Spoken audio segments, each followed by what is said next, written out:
Hello everyone, welcome to online AD classes. तो इस video में हम स्पेक्ट्रम से मॉडर्न हिस्ट्री को कवर करेंगे। तो ये हमारा अध्याय 2 है, जिसमें कि भारत में यूरोपियों के आगमन के बारे में दिया हुआ है। तो जैसा कि हम जानते हैं कि भारत में कई सारे यूरोपीय कंपनी जो है वो व्यापार के लिए, काम करने के लिए आए थे। सबसे पहले तो 15वीं शताब्दी में वास्को डी गामा आया था, पुर्तगाली आए थे। इसके अलावा और भी देश, डच, ब्रिटिश, फ्रेंच आए थे। तो सब लोगों ने काफ़ी समय तक भारत में रह कर के व्यापार किया, अपना एकाधिकार भारत में स्थापित किया। तो इस अध्याय 2 में भारत में यूरोपियों के आगमन के बारे में ही बताया गया है कि किस तरीके से उन्होंने अपना एकाधिकार स्थापित किया, अपना व्यापार स्थापित किया। तो आइए शुरू करते हैं। यूरोप में 15वीं शताब्दी से लेकर के 19वीं शताब्दी के मध्य तक आशातीत आर्थिक रूपांतरण हुआ। इस कालावधि के दौरान कृषि और विशेष रूप से विनिर्माण में अपनाई गई प्रौद्योगिकी के आधार पर व्यापार और बाजारों में बहुत ही तेजी, विस्मयमयी और तीव्र वृद्धि हुई। पूंजीवादी सामंती अर्थव्यवस्था और समाज को प्रतिस्थापित कर रहा था। हालांकि यूरोप में होने वाले परिवर्तन यहीं तक सीमित नहीं थे। 1500 ईस्वी के बाद विकास के घनिष्ठ रूप से संबद्ध विश्व इतिहास यूरोप में साकार हुआ। कहाँ पे? यूरोप में साकार हुआ। ऐसा इसलिए हुआ कि पूंजीवादी व्यवस्था के रूप में लाभार्जन और बाजार में प्रतियोगिता पर आधारित है। इसे कच्चे माल और वस्तुओं की बिक्री के लिए निरंतर विस्तार की आवश्यकता होती है। इस प्रकार इसका विस्तार विश्वव्यापी था, जो कि अन्य प्रकार की अर्थव्यवस्थाओं, समाजों और संस्कृतियों को निगल रहा था। 15वीं शताब्दी में महत्वपूर्ण बदलाव तब शुरू हुआ जब यूरोपीय औपनिवेशिक शक्तियां नवीन विकल्पों की खोज में बाहर निकली। इसका ये अर्थ नहीं है कि अन्य मौजूदा संस्कृतियों से उनका पहले संपर्क नहीं था। भारत में ग्रीक यानी यूनान और रोम यानी इटली के साथ क्रिश्चियन युग शुरू होने से पहले और बाद से ही व्यापारिक संबंध था। चीन और एशिया के अन्य हिस्से से संपर्क बेहद प्राचीन था, जो कि समस्त मध्य युग तक जारी रहा। मार्को पोलो, जिसने कि चीन की यात्रा की, मार्को पोलो के यात्रा वृत्तांतों ने यूरोपियों को बेहद आकर्षित किया। पूर्व की बेशुमार धन संपदा और समृद्धि की कहानियों ने यूरोपियों की लालसा में वृद्धि कर दी थी, यूरोपियों की लालसा बढ़ा दी थी। इटली ने लगभग 12वीं शताब्दी से यूरोप के साथ पूर्व के व्यापार पर एकाधिकार प्राप्त कर लिया। दक्षिण पूर्व एशिया और भारत के साथ व्यापार विभिन्न स्थल मार्गों और जल मार्गों से किया गया। एक मार्ग से पूर्वीय वस्तुओं को फारस की खाड़ी से होते हुए इराक और तुर्की लाया गया। एक मार्ग से पूर्वीय वस्तुओं को फारस की खाड़ी से होते हुए इराक और तुर्की लाया गया। वहां से इन्हें स्थल मार्गों से जेनोआ और वेनिस पहुंचाया जाता था। एक अन्य मार्ग से लाल सागर होते हुए वस्तुओं को मिस्र में अलेक्जेंड्रिया लाया जाता था, लेकिन तब वहां पे स्वेज नहर नहीं था, इसलिए अलेक्जेंड्रिया को भूमध्य सागर के मध्य से इटली शहर को जोड़ा गया था। अलेक्जेंड्रिया को भूमध्य सागर के मध्य से इटली के शहरों को जोड़ा गया था। उत्तर मध्यकाल के दौरान विशेषकर इटली में विश्वविद्यालय में पुनर्जागरण संबंधी विचारों का प्रस्फुटन हुआ और 16वीं शताब्दी के दौरान साहित्य और विभिन्न कलाओं में इसकी स्पष्ट अभिव्यक्ति हुई। व्यापारियों, व्यवसायियों और बैंकरों के उदित हो रहे वर्ग से यूरोप के नवीन मध्य वर्ग का निर्माण हुआ। ये वर्ग पुनर्जागरण और सुधार आंदोलन से बेहद प्रभावित हुआ। पुनर्जागरण के उद्गम स्थल इटली में व्यापारी 11वीं से 12वीं शताब्दी से ही यूरोपीय देशों में कलात्मक और विलासिता की वस्तुओं की आपूर्ति कर रहे थे, जिससे वे बेहद संपन्न थे। इस प्रकार पूर्वीय देशों के साथ इटली का व्यापार में वर्चस्व था और यूरोपीय देशों को सामान की बड़ी आपूर्ति जो है वो इटली द्वारा की जाती थी। यूरोप के कई देश व्यापार के क्षेत्र में इटली के एकाधिकार को तोड़ना चाहते थे। 15वीं शताब्दी से ही अटलांटिक तट पर बसे देश अफ्रीका होकर के पूर्व की ओर जाने वाला वैकल्पिक मार्ग खोज रहे थे। उल्लेखनीय है कि 15वीं शताब्दी के उत्तरार्ध में विभिन्न केंद्रीकृत राज्यों और शक्तिशाली नरेशों का अभ्युदय हुआ, जिन्होंने भौगोलिक खोजों को बढ़ावा दिया था। साथ ही खोजियों को वित्तीय मदद मुहैया की। पुर्तगाल और स्पेन ऐसे देशों में प्रमुख हैं। 15वीं और 16वीं शताब्दियों में मुद्रण और नक्शा बनाने का कार्य तेजी से विकसित हुआ और कपास, खगोलिकी, प्रेक्षणशाला, बारूद आदि जैसी प्रौद्योगिकी उपलब्धियों ने खोजियों की अत्यधिक सहायता की। इस प्रकार पुनर्जागरण का अभ्युदय, कृषि में निवेश कम लाभ वाला सिद्ध होना, कच्चे माल की आवश्यकता, नवीन बाजारों की प्राप्ति एवं विस्तार, पूर्व की धन संपदा का आकर्षण, ईसाई मत के प्रसार की उत्कट इच्छा एवं यूरोप में पुरातन व्यवस्था यानी सामंतवाद के स्थान पर नवीन व्यवस्था यानी पूंजीवाद के स्थापित होने के कारणों ने भारत में यूरोपीय औपनिवेशिक शक्तियों के आगमन का मार्ग प्रशस्त किया। तो यूरोपियों का आगमन हुआ, पुर्तगाली आए, भारत के लिए समुद्री मार्ग की खोज और पुर्तगालियों का आगमन। 15वीं शताब्दी में भारत में वास्को डी गामा के आगमन से कई शताब्दी पहले ही यूरोपीय यात्री आते रहते थे, लेकिन केप ऑफ गुड होप होकर के जब वास्को डी गामा 17 मई 1498 में कालीकट पहुंचा तो इसने भारतीय इतिहास की दिशा को गहरे रूप में प्रभावित किया। पश्चिम में अमेरिका के विपरीत पूर्व में यूरोपीय शक्तियां सीधे औपनिवेशीकरण से शुरुआत नहीं कर सका। ऐसा करने में उन्हें कुछ समय लगा, लेकिन अपने विकसित समुद्री शक्ति, तकनीकी और अस्त्र शस्त्र के कारण उन्होंने तीव्रता से समुद्री शक्ति के रूप में स्वयं को स्थापित कर लिया और समुद्री व्यापार पर नियंत्रण कायम कर लिया। तो पुर्तगालियों का मंतव्य क्या था? पुर्तगालियों का स्पष्ट मंतव्य था कि वे व्यवसाय करने भारत आए थे, लेकिन उनका छुपा हुआ एजेंडा था ईसाई मत का प्रचार कर भारतीयों को ईसाईयत में परिवर्तित करना और अपने प्रतिस्पर्धियों विशेष रूप से अरब को बाहर खदेड़ कर व्यापक रूप से मुनाफे वाले पूर्वीय व्यापार पर एकाधिकार कायम करना। उस समय तक हिंद महासागर में व्यापार पर अरब व्यापारियों का एकाधिकार था। किसका? अरब व्यापारियों का। आगामी 15 वर्षों में पुर्तगालियों ने अरब नौपोतों को पूरी तरह से नष्ट कर दिया। उन्होंने उनके जहाज़ों को लूटा, उन पर आक्रमण किए, जहाजियों को लूटा और अन्य दमनात्मक कार्यवाही की। पुर्तगालियों को सुदृढ़ स्थिति के परिप्रेक्ष्य में पुर्तगाल के शासक मैनुअल प्रथम ने 1501 में अरब, फारस और भारत के साथ व्यापार का स्वयं को मालिक घोषित कर दिया। पुर्तगालियों के आगमन से भारत के समय भारत की क्या स्थिति रही? तो भारत में पुर्तगालियों ने जिस समय आगमन किया था उसने पूर्वीय व्यापार को हासिल करने में उनकी अत्यधिक मदद की। गुजरात के सिवाय जहां शक्तिशाली महमूद बेगड़ा का शासन था, समस्त उत्तर भारत कई छोटी छोटी शक्तियों के बीच विभाजित था। दक्कन में बहमनी साम्राज्य छोटे छोटे राज्यों में बिखर गया। कोई भी शक्ति ऐसी नहीं थी जिसके पास नौसैनिक शक्तियां हों, और न ही उन्होंने अपनी नौसैनिक शक्ति को विकसित करने के बारे में सोचा। सुदूर पूर्व में चीनी शासक की शासकीय डिक्री मात्र चीनी जहाज़ों की नौवहनीय पहुंच तक सीमित थी। जहां तक अरब व्यापारियों और जहाज़ों के मालिकों का संबंध है, जिन्होंने पुर्तगालियों के आने से पहले तक हिंद महासागर व्यापार पर वर्चस्व कायम किया हुआ था, वे पुर्तगाली संगठन और एकता से बराबरी नहीं कर सके। भारत आगमन के अभिप्रेरण क्या रहे?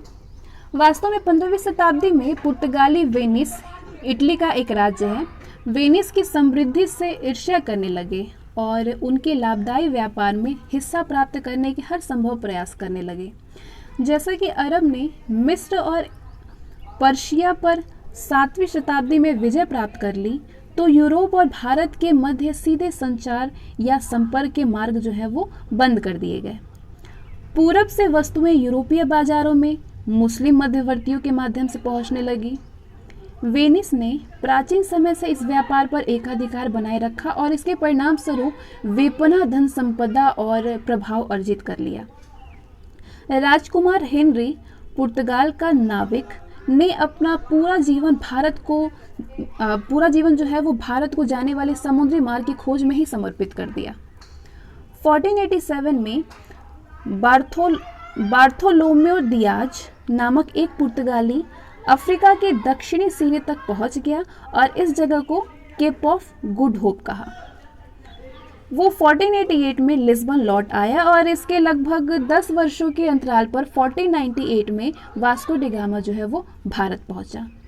वास्को डी गामा की लिस्बन में विजयी वापसी पर पुर्तगाल के सम्राट ने पेड्रो अल्वारेज केब्रल, जो कि ब्राज़ील की खोजी थी, इसके नेतृत्व में बार्थोलोम्पो डियाज के साथ 13 जहाज़ों और 1200 लोगों का एक अधिक बड़ा बेड़ा भेजा। तो ये थोड़ी सी ब्लरी है, तो मैं जो बोल रही हूँ बस उसे आप सुनिए। वास्को डी गामा जो है भारत पहुंचा। वास्को डी गामा की लिस्बन में विजयी वापसी पर पुर्तगाल के सम्राट ने पेड्रो अल्वारेज केब्रल के नेतृत्व में बार्थोलोम्पो डियाज के साथ 13 जहाज़ों और 1200 लोगों का एक अधिक बड़ा बेड़ा भेजा। लेकिन केब्रेल को कालीकट में जमोरिन को परास्त करने के लिए अरबों से युद्ध करना पड़ा।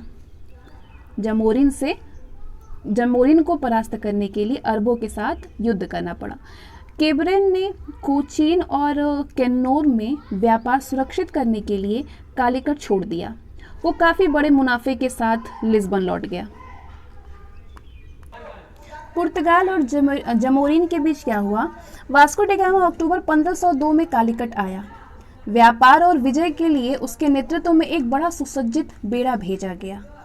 जमोरिन से उसके संबंध मित्रतापूर्ण नहीं था। पूर्वीय समुद्र में विशिष्ट वाणिज्यिक प्रभुता हासिल की अपनी महत्वाकांक्षा के चलते पुर्तगालियों ने अन्य देशों, विशेष रूप से अरब व्यापारियों को व्यापार के लाभों से बंधित करना शुरू कर दिया, यहाँ तक कि उनका उत्पीड़न किया। पुर्तगाली एशिया के महत्वपूर्ण व्यापारिक स्थलों या अड्डों यानी फितोरिया पर कब्जा स्थापित करके अपनी नौसेना की वर्चस्वता को कायम रखना चाहते थे और उसका विकास करने के लिए कटिबद्ध थे। फितोरिया ऐसे व्यापारिक स्थल या अड्डा होता था जहां से नौसैनिक बेड़ों को सहायता प्रदान की जाती थी। पुर्तगालियों ने अपना समुद्री विस्तार के लिए विशेष रूप से अफ्रीकी तट पर इसी प्रकार के अड्डों का इस्तेमाल किया। कुछ ही दिनों में उन्हें आभास हुआ कि भारत में इन अड्डों पर कब्जा करना आसान नहीं होगा और इसके लिए उन्हें संघर्ष करना पड़ेगा। कालीकट का हिंद शासक जमोरिन हालांकि पुर्तगालियों की मंशा से चिंतित नहीं था। जब जमोरिन ने अपने बंदरगाह से मुसलमान व्यापारियों को हटाने से मना कर दिया, तब पुर्तगालियों ने वहां गोलाबारी की। इसके बाद पुर्तगालियों ने बेहद चतुराई से कोचीन और कालीकट की शत्रुता का लाभ उठाया और कोचीन के राजा के मालाबार क्षेत्र में पहला किला बनाया। 1509 में पुर्तगालियों ने मिस्र के साथ ममलूक द्वारा भेजे गए जहाजों बेड़ों को पराजित कर दीव पर अधिकार जमा लिया। कहाँ पे? दीव पर अधिकार जमा लिया। उन्होंने 1510 में गोवा पर अधिकार किया और उसे अपना प्रशासनिक केंद्र बनाया। स्पेनिश सम्राट चार्ल्स पंचम द्वारा हिंद महासागर में अपने हितों को छोड़ने और सुदूर पूर्व फिलीपींस तक अपने सीमित रखने की घोषणा के बाद पुर्तगाली पूर्वीय समुद्री क्षेत्र के एक छत्र बादशाह हो गए और जिसे एस्तादो द इंडिया के नाम से जाना गया। एस्तादो द इंडिया के नाम से। भारत में पुर्तगाली साम्राज्य का सूत्रपात क्या थे? पुर्तगाली भारत का एक नया इतिहास 1505 में प्रारंभ हुआ, जब पुर्तगाल के सम्राट ने 3 वर्षों के लिए भारत में एक गवर्नर नियुक्त किया और उसे पुर्तगाली हितों की रक्षा हेतु पर्याप्त सुविधा और बल प्रदान किया। फ्रांसिस्को डी अल्मेडा नवनियुक्त गवर्नर को भारत में पुर्तगाली स्थिति को सुदृढ़ करने को कहा गया और अदन, आरमुज और मलक्का को जब्त करके मुस्लिम व्यापार बर्बाद करने का निर्देश दिया गया। उसे अंजादीवा, कोचीन, केन्नौर और किलवा में किलेबंदी करने की भी सलाह दी गई। वेनिस के घटते व्यापार पर नजर रखते हुए, जिनका आकर्षक व्यापार पुर्तगाली हस्तक्षेप के कारण खतरे में था, मिस्र ने पुर्तगालियों को रोकने के लिए लाल सागर में अपनी चौकसी बढ़ा दी। डी अल्मेडा, जिसे कि उत्तरी अफ्रीका में मूर से युद्ध करना पड़ा, जल्द ही इस चुनौती से उबर गया। हालांकि 1507 में पुर्तगाली स्क्वाड्रन को मिस्र की ओर गुजराती नौसेना ने संयुक्त रूप से दीव से हटाकर के समुद्र युद्ध में हरा दिया और अल्मेडा का पुत्र मारा गया। अगले वर्ष अल्मेडा ने दोनों ही नौसेना को पूरी तरह से ध्वस्त करके हार का बदला ले लिया। तो इस विस्तार की रणनीति क्या रही? अल्फांसो डी अल्बुकर्क, जिसने भारत में पुर्तगाली गवर्नर के रूप में अल्मेडा का स्थान लिया था, इसके पास अधिक बड़ी और व्यापक रणनीति थी। वो पूरब से अपनी मृत्यु से पहले पुर्तगाली साम्राज्य की स्थापना का कार्य पूरा कर लेना चाहता था।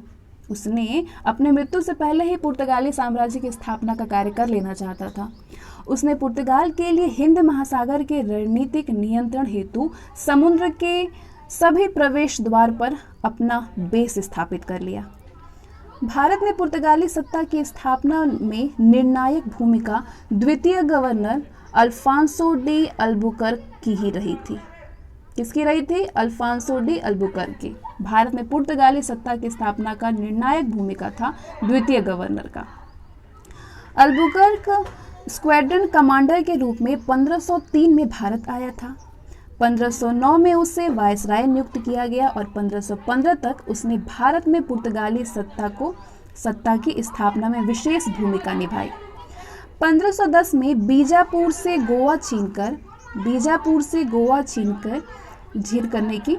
छीनकर शुरुआत की। गोवा एक प्राकृतिक बंदरगाह था और एक सामरिक स्थल भी था। गोवा से पुर्तगाली मालाबार व्यापार पर नियंत्रण करते थे और दक्षिण के राजाओं की नीति का निरीक्षण भी करते थे। इस आधार पर पुर्तगाली गोवा के सामने का मुख्य भूमि, दमन, राजौरी और दाभोल के बंदरगाहों पर कब्जा जमाने में सफल रहे। भूमि, दमन, राजौरी और दाभोल के बंदरगाह। अल्बुकर्क ने हिंदू महिलाओं के साथ विवाह की नीति अपनाई। 1515 में ही मलक्का और कुर्मुस, यानी जो कि ईरान थे, कुर्मुस, मलक्का और कुर्मुस पर पुर्तगाली आधिपत्य कायम हो गया। अल्बुकर्क के समय पुर्तगाली भारत में एक मजबूत नौसैनिक शक्ति के रूप में स्थापित हो चुके थे। इसके बाद हुआ गोवा पर कब्जा। गोवा पर कब्जा कैसे हुआ? 1510 में अल्बुकर्क ने गोवा पर आसानी से कब्जा कर लिया, जो कि बीजापुर के सुल्तान का प्रमुख पत्तन था। ये अलेक्जेंडर के बाद पहला भारतीय क्षेत्र था जो कि यूरोपियों के अधीन आया। मलक्का पर 1511 में ही पुर्तगाली प्रभुत्व कायम हो चुका था। 1511 में ही पुर्तगाली प्रभुत्व स्थापित हो चुका था। लाल सागर के मुहाने पर स्थित सोकोत्रा द्वीप, सुमात्रा के सचिन दुर्ग, श्रीलंका के कोलंबो इत्यादि में नए किले स्थापित किए गए। जावा, थाईलैंड, पेगु इत्यादि से भी संपर्क स्थापित किए गए। 1518 से पुर्तगालियों ने चीन के संचाओ द्वीप पर बस्ती बसानी शुरू की। कहाँ पे? चीन के संचाओ द्वीप पर बस्ती बसानी शुरू की। पुर्तगालियों ने पश्चिम भारत के विभिन्न क्षेत्रों पर अपना आधिपत्य स्थापित किया। 1531 में चाउल, 1532 में दीव, 1534 में सॉल्सेट और बेसिन, 1536 में क्रेगानोर और मैंगलोर, होनावर, भटकल, कैन्नौर, क्विलोन, भावनगर इत्यादि। इन क्षेत्रों में अपना कब्जा जमा करके इनमें से कुछ क्षेत्रों में अपना कारखाने भी खोले। उन्होंने कारखानों का दुर्गीकरण आरंभ कर दिया। कारखानों का सर्वोच्च अधिकारी पुर्तगाली सम्राट द्वारा नियुक्त होता था। पुर्तगालियों का व्यापार पर क्या प्रभुत्व रहा? पुर्तगालियों ने पूर्वी तट के साथ सीधा संपर्क स्थापित करने का प्रयास किया। कोरोमंडल तट पर स्थित मसूलीपट्टम, पुलिकट इत्यादि शहरों से वे वस्त्र आदि वस्तुएं इकट्ठा करते थे, वस्त्र वगैरह। मलक्का, मनीला, इन पूर्वी एशियाई क्षेत्रों से व्यापार करने के लिए नागापट्टम पुर्तगालियों का एक प्रमुख बंदरगाह था। नागापट्टम के उत्तर में स्थित सैंथोम, जो कि मैलपुर में है, सैंथोम में पुर्तगालियों की बस्ती थी। बंगाल के शासक महमूद शाह ने पुर्तगालियों को 1536 में चटगांव और सतगांव में फैक्ट्री खोलने की अनुमति दी। अकबर की अनुमति से हुगली में और शाहजहां के फरमान से बुंदेल में भी कारखाने खुले। अकबर की अनुमति से हुगली में और शाहजहां के फरमान पर बुंदेल में कारखाना खुला। 16वीं शताब्दी के दौरान पूर्वी तट पर किलेबंदी नहीं हुई। 16वीं शताब्दी के आरंभ तक पुर्तगालियों का एशियाई व्यापार पर प्रभुत्व बना रहा। 1506 में मसाले के लाभदायक व्यापार को राजा ने अपने अधीन कर लिया और दूसरी तरफ पुर्तगाली अपने अधिकार को सुरक्षित रखने के लिए जी जान से भिड़ पड़े। कभी कभी व्यापार और लूटपाट में अंतर करना मुश्किल हो जाता था। भारतीय जहाज़ों से कई तरीके से पैसा वसूल किया जाता था। इनमें प्रमुख थे कार्टेज व्यवस्था। इस व्यवस्था के तहत भारतीय जहाज़ों के कप्तानों को गोवा के वायसराय से लाइसेंस या फिर पास लेना पड़ता था, जिससे पुर्तगाली जो है वो भारतीय जहाज़ों पर हमला करते थे, अन्यथा उसे लूट लेते थे। पुर्तगालियों के समुद्र पर वर्चस्व रहने का एक महत्वपूर्ण कारण था कि मुगल शासकों ने कभी भी मजबूत नौसेना तैयार करने का प्रयत्न नहीं किया और सुदूर दक्षिण में मुगलों का प्रत्यक्ष नियंत्रण नहीं था। पुर्तगालियों के पास ऐसी कोई भी वस्तु नहीं थी जिससे वस्तु विनिमय द्वारा व्यापार हो सके। इसलिए पूर्व की वस्तुओं के लिए वे पश्चिम से सोना, चांदी और अन्य बहुमूल्य रत्न लाया करते थे। मालाबार और कोंकण तट से सबसे ज़्यादा काली मिर्च का निर्यात होता था। कहाँ से होता था काली मिर्च का निर्यात? मालाबार और कोंकण तट से। मालाबार से अदरक, दालचीनी, हरड़, चंदन, हल्दी, नील इत्यादि निर्यात किए जाते थे। उत्तर पश्चिम भारत से टाफ्टा एक प्रकार का कपड़ा था। टाफ्टा, चिंटस इत्यादि पुर्तगाली ले जाते थे। जटामांसी बंगाल से लाया जाता था। दक्षिण पूर्व एशिया से लाख, लौंग, कस्तूरी इत्यादि इकट्ठा किए जाते थे। भारत से पुर्तगालियों का व्यापार इतना हो गया था कि मात्र काली मिर्च की खरीद के लिए संयुक्त व्यापार संघ ने 1,70,000 क्रूजेडो प्रतिवर्ष भारत भेजने का निर्णय लिया था। पुर्तगाली फ्लैंडर्स, जर्मनी, इंग्लैंड इत्यादि क्षेत्रों से गुलाब जल, मूंगा, तांबा, पारा, सिंदूर आदि वस्तुएं भारत में लाते थे। ढाले हुए सिक्के भी कोचीन और गोवा बंदरगाह पर लाए जाते थे।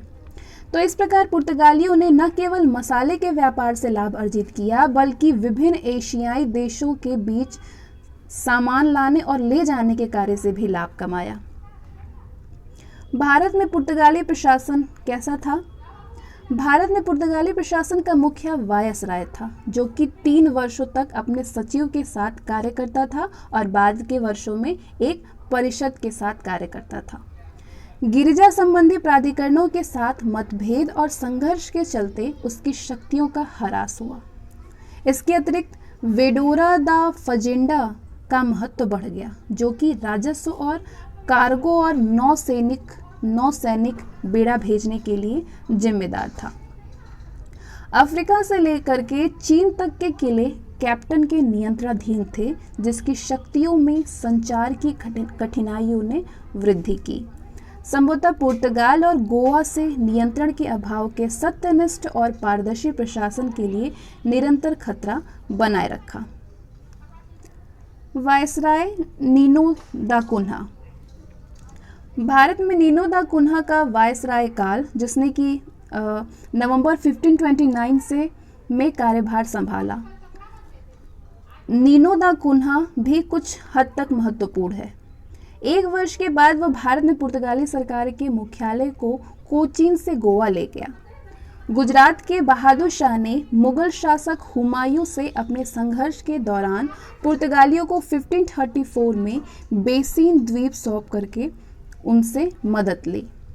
उसने उन्हें द्वीप में बेस प्रदान करने का भी वादा कर दिया। नीनो दा कुन्हा ने अपने मुख्यालय के तौर पर हुगली के साथ कई पुर्तगाली नागरिकों को बसा करके बंगाल में पुर्तगाली प्रभाव में वृद्धि करने का भी प्रयास किया। गुजरात के बहादुर शाह के साथ पुर्तगालियों का कैसा संबंध रहा? बहादुर के पुर्तगालियों के साथ संबंध उस समय बिगड़ गया जब 1536 में हुमायूं गुजरात से चला गया। चूँकि शहर के निवासियों ने पुर्तगालियों से लड़ना शुरू कर दिया था, बहादुर शाह विभाजन की एक दीवार खड़ी करना चाहते थे। बहादुर शाह जो है वो विभाजन की एक दीवार खड़ी करना चाहते थे। इसका विरोध करते हुए पुर्तगालियों ने आपसी बातचीत शुरू की। वार्ता की एक प्रक्रिया के दौरान बहादुर को एक पुर्तगाली जहाज में बुलाया गया और मार दिया गया। बहादुर को मार दिया गया। पुर्तगालियों की धार्मिक नीति और इसके निहितार्थ क्या रहे? धार्मिक नीति कैसी थी? उत्तरी अफ्रीका में मूर पुर्तगालियों के बड़े शत्रु थे। मूर पुर्तगालियों के पूरब से आकर के पुर्तगालियों ने मूर के साथ मिलकर के उसी उत्साह और ईर्ष्या के साथ सभी मुसलमानों का उत्पीड़न किया। हालांकि भारत में वाणिज्यिक हित धीरे धीरे प्रधान हो गए और पुर्तगालियों की मंशा सदैव मिली जुली रही। इसलिए पुर्तगाली सम्राट को भारत में सभी गिरजाघरों और मिशनों का संरक्षक बनाया गया। लेकिन ऐसा 1542 में जेसुइट, ईसा मसीह के रोमन कैथोलिक समाज का सदस्य था, गेसुइट के भारत आगमन के बाद हुआ। अकबर के दरबार में जो जेसुइटों ने अच्छा प्रभाव बनाया, जिसकी मदद से पुर्तगालियों ने कुछ लाभ भी अर्जित किए।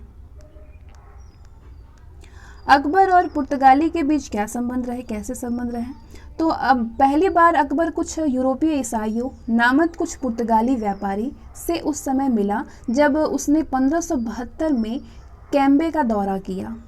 बाद के वर्षों में सूरत में उसने फिर से उनसे मुलाकात की जब एंटोनियो कैब्रेल, गोवा के वायसराय का दूत, शांति शर्तों के समायोजन हेतु आया। कुछ समय बाद धर्म और मीमांसा के प्रश्नों पर अकबर की गहरी रुचि जगी और उसने फादर जूलियन परेरा, विकार, जो कि चर्च में पुजारी होते थे, विकार जनरल ऑफ बंगाल और कुछ अन्य स्रोतों से ईसाई धर्म का ज्ञान प्राप्त किया। इसने अकबर को अधिक सटीक जानकारी प्राप्त करने हेतु कुछ उत्सुक किया और एंटोनियो कैब्रेल, जिसने कि फिर से 1578 में मुगल राजधानी का दौरा किया, उसने भी उसके सभी प्रश्नों के संतुष्ट उत्तर नहीं दे पाया। अकबर ने तब गोवा से धर्म मीमांसक बुलाने का निर्णय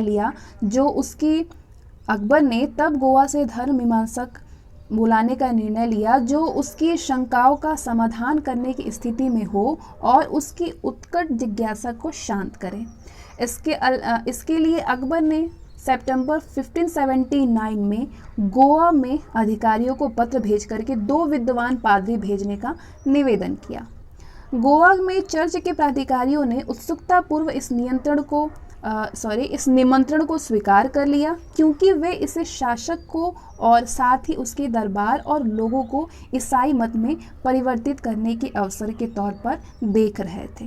अकबर के निवेदन पर 28 फरवरी 1580 को 2 पादरी, रोडकल्फो एक्वावीवा और एंटोनियो मॉन्सरेट फतेहपुर सिकरी पहुँचे, जो कि 1583 में वापस लौटे। इसी प्रकार अकबर ने दूसरे मिशन को 1590 में बुलाया और 1592 में वापस लौटा। तीसरा मिशन अकबर द्वारा 1595 में बुलाया गया। तीसरा कब हुआ? तीसरा मिशन 1595 में बुलाया गया। मिशनरीज न तो अकबर और उसके दरबार और न ही उसके लोगों को ईसाई मत में परिवर्तित कर सके। मिशनरी ना ही तो अकबर और ना ही उसके दरबार के और भी कोई लोगों को ईसाई मत में परिवर्तित कर सका। अकबर और उसके पुत्र सलीम, जो कि भविष्य में सलीम जो है वो जहांगीर बना, भविष्य में जहांगीर, दोनों ने मैरी और ईसाई चिन्हों के प्रति तथाकथित आदर भाव प्रकट किया। ये स्पष्ट है कि पादरियों पर ध्यान देना धार्मिक उत्साह का परिणाम नहीं था, बल्कि ये मुख्य रूप से पुर्तगाली सैन्य सहायता सुनिश्चित करने की इच्छा से निर्देशित हो रहा था। ईसाइयों के संरक्षण के पीछे राजनीतिक मंशा क्या थी? जबकि अकबर अपने परेशानियों से उबरने के लिए पुर्तगाली बंदूकों को उधार देने का विचार कर रहा था, तो उसका बेटा राजकुमार सलीम अकबर के विरुद्ध विद्रोह पर ध्यान दे रहा था और इस उद्देश्य के लिए पुर्तगाली सेना की मदद प्राप्त करने की योजना बना रहा था। ईसाई धर्म उनके लिए महत्वपूर्ण नहीं था। सभी वाहनों को छोड़ते हुए अकबर ने सैन्य सहायता की प्राप्ति के लिए 1601 में गोवा में एक अंतिम दूत भेजा। पुर्तगाली प्राधिकारियों ने शुरू से चलने वाले इस खेल को समझते हुए नम्रतापूर्वक मना कर दिया। जेसुइट ने अपनी तरफ से मिशनरी उत्साह के साथ देशभक्ति की राजनीति और यथासंभव लाभ प्राप्त करने का प्रयास किया। पुर्तगालियों या स्पेनवासियों, जैसा कि पुर्तगाल उस समय स्पेन से जुड़ा था, उसने अनाधिकारिक एजेंट के तौर पर काम करते हुए जेसुइट ने मुगल दरबार में महत्वपूर्ण प्रभाव का उपयोग किया। जहांगीर और पुर्तगाली के बीच राजकुमार सलीम यानी जहांगीर के रूप में सिंहासन ग्रहण करने पर उसने जेसुइट फादर्स की इस प्रकार उपेक्षा करके जैसे वो कभी उन्हें जानता ही नहीं था, मुसलमानों को शांत किया।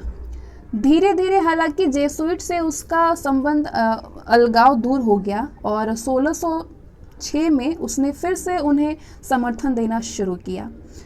लाहौर में एक भव्य और विशाल चर्च का कॉलेजियम या पादरी आवास के साथ बनाए रखने की उन्हें अनुमति दी गई। 1608 में आगरा में 20 दीक्षा स्थान यानी बपतिस्मा जिसको बोलते हैं, दीक्षा स्थान आयोजित किए गए और पादरियों को पुर्तगाल जितने ही कार्य की स्वतंत्रता दी गई। इस गतिविधियों गलियों और सड़क मार्गों पर पूरे कैथोलिक रीति रिवाजों के साथ चर्च के जुलूसों को निकालने की अनुमति दी गई। गली और सड़क के मार्ग पर पूरे कैथोलिक रीति रिवाजों के साथ चर्च के जुलूसों को निकालने की अनुमति दी गई और चर्च के खर्चों पर धर्मांतरित लोगों की सहायता के लिए खजाने से नकद की सहायता दी गई।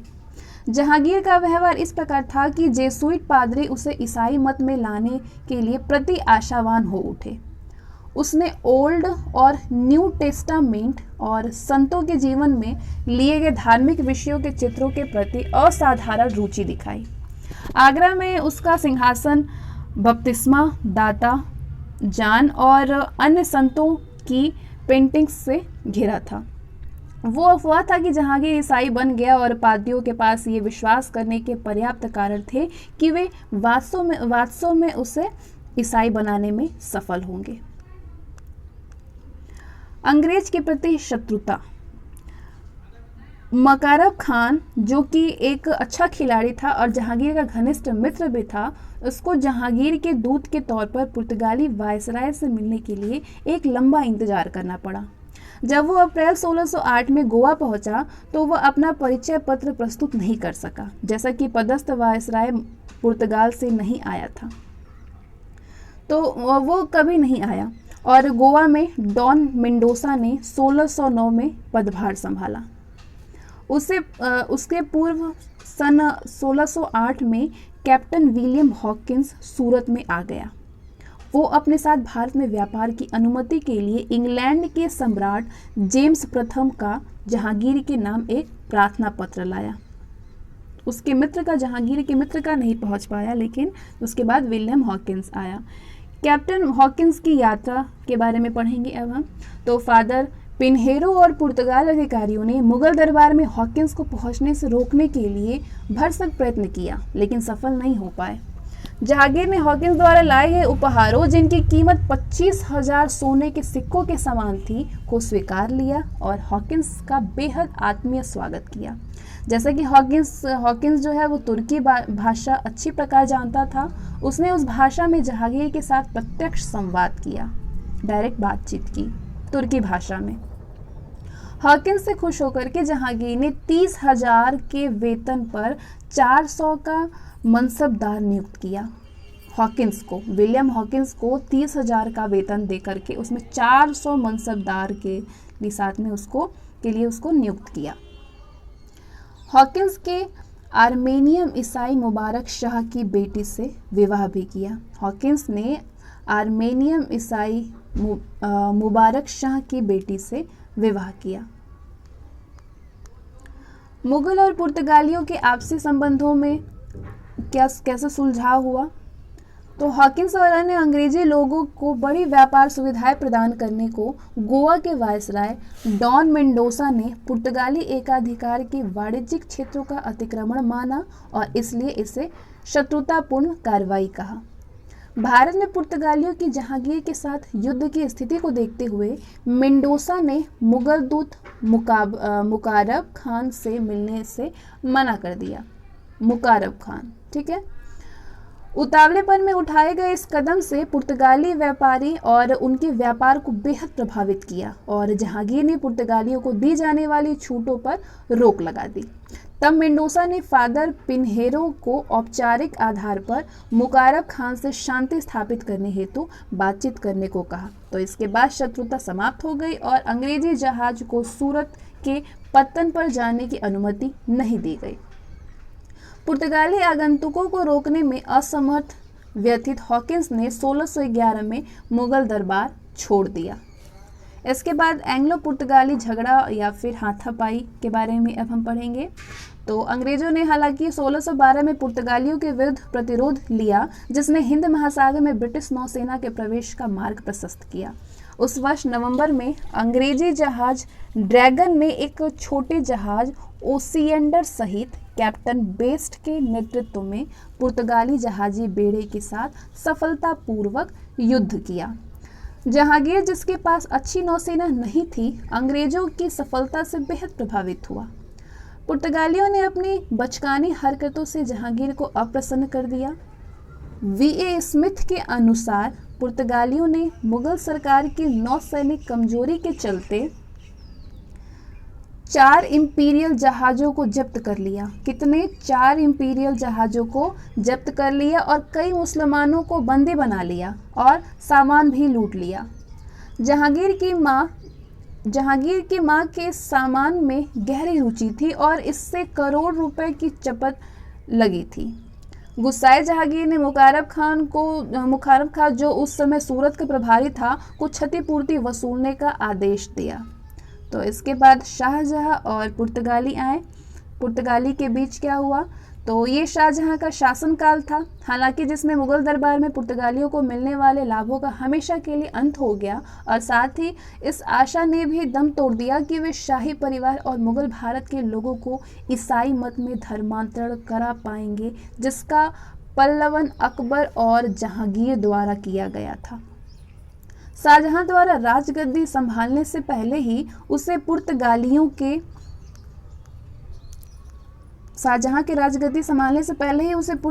के व्यवहार की जानकारी थी, उनके पुर्तगालियों के दुर्व्यवहार की जानकारी थी।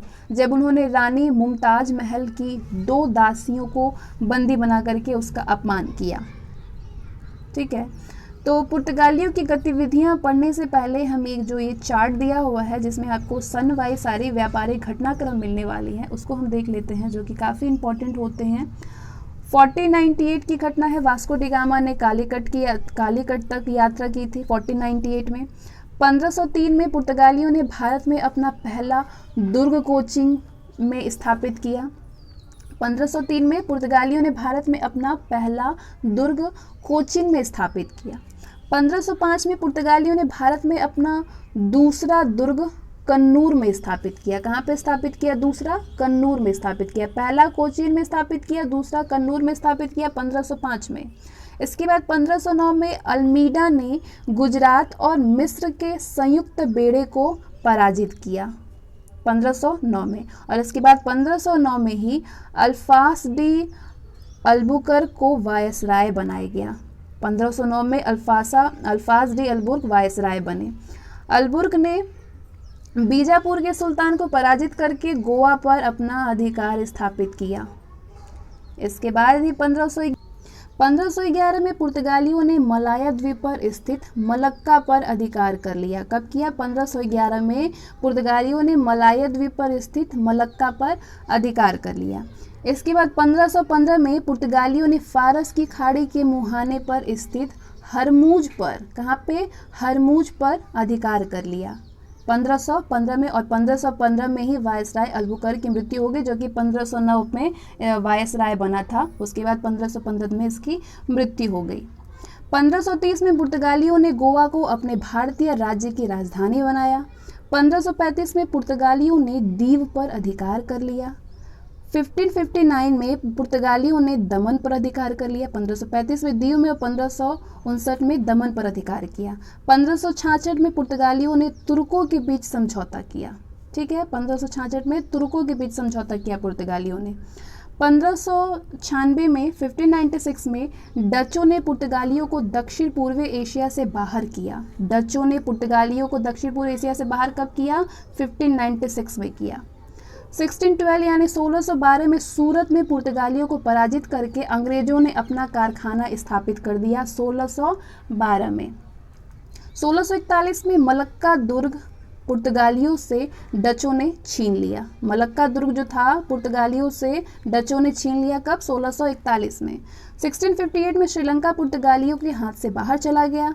1663 में मालाबार के सभी दुर्गों को डचों ने जीत करके पुर्तगालियों को भारत से निर्णायक रूप से खदेड़ दिया। कब भारत से पुर्तगाली चले खदेड़ा गया? 1663 ईस्वी में। तो इसके बाद हम पुर्तगालियों की गतिविधियां और डच के बारे में पढ़ेंगे। डच के आगमन में डच ने क्या क्या अपना व्यवहारिक संस्था स्थापित की, तो ये हम सारे नेक्स्ट वीडियो में पढ़ेंगे।